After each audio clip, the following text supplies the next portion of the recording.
Picture this: a body preserved for thousands of years, and the face is frozen with the mouth wide open, like a scream trapped in time. People call it the screaming mummy. But here's the real question.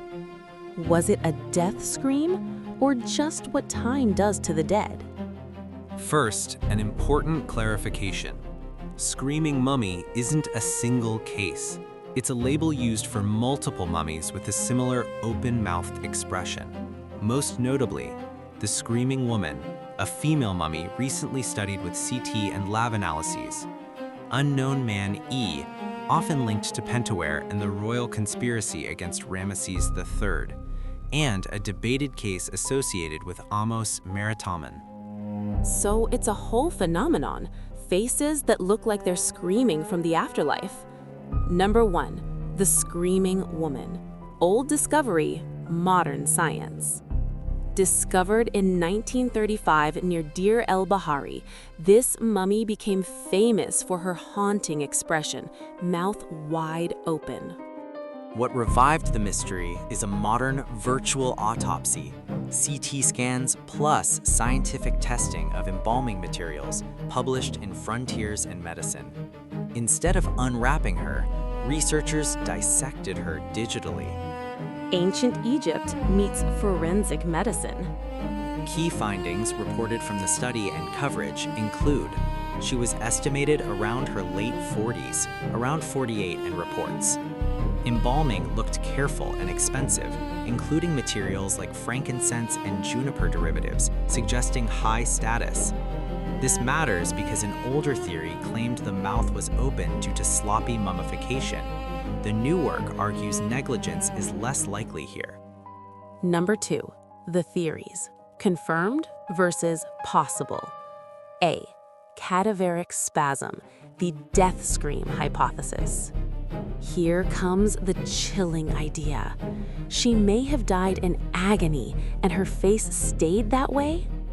Researchers proposed a possibility called cadaveric spasm, a rare immediate stiffening of muscles at the moment of death, sometimes associated with extreme pain, fear, or trauma.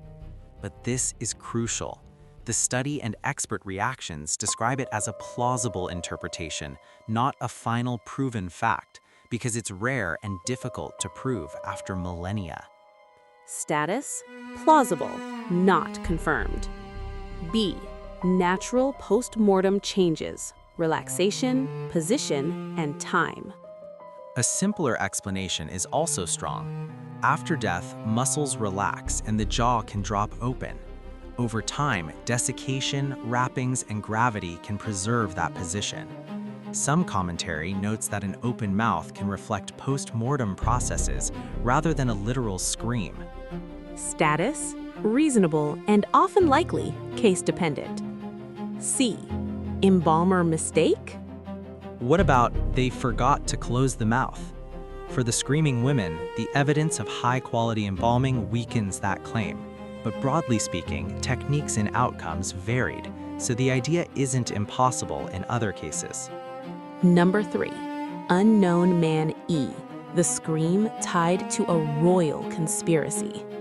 10 says the air grows as dark secrets are revealed. Then there's unknown man E, a male mummy with a disturbing expression and unusual burial details discovered among royal mummies. A major forensic study published in BMJ analyzed CT scans and genetic data for Ramesses III and unknown man E. They reported a deep throat wound on Ramesses III, consistent with assassination. Genetic evidence consistent with the father-son relationship between Ramesses III and unknown man E. For unknown man E, forensic signs that can align with strangulation or hanging. So, the scream here might be connected to punishment, betrayal, and a fatal end. Historically, unknown man E is widely discussed as a candidate for Pentaware, tied to the harem conspiracy traditions, though details like method, poison versus hanging versus forced suicide, remain debated in interpretation of sources. Confirmed or strongly supported, father-son genetic link and assassination evidence for Ramesses III. Questions still debated, the exact mechanism and circumstances of unknown man E's death. Number 4. The Maritoman angle. Open mouth equals no scream.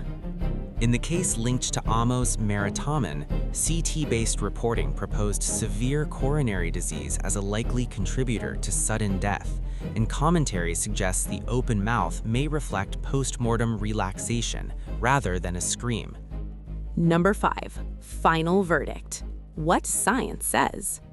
So, did the screaming mummy die screaming? Science says the open mouth is real, documented across multiple mummies. For the screaming woman, careful embalming is supported and cadaveric spasm is a plausible interpretation, but the cause of death remains unknown. For unknown man E, genetics strongly support a close relationship to Ramesses III, and forensic findings support violent or sudden death scenarios, but some historical details remain uncertain. In many cases, ordinary post-mortem mechanics can explain the scream look, so each mummy must be judged by its own evidence. A silent face, a mouth frozen open, and thousands of years later, we're still trying to hear what that last moment sounded like.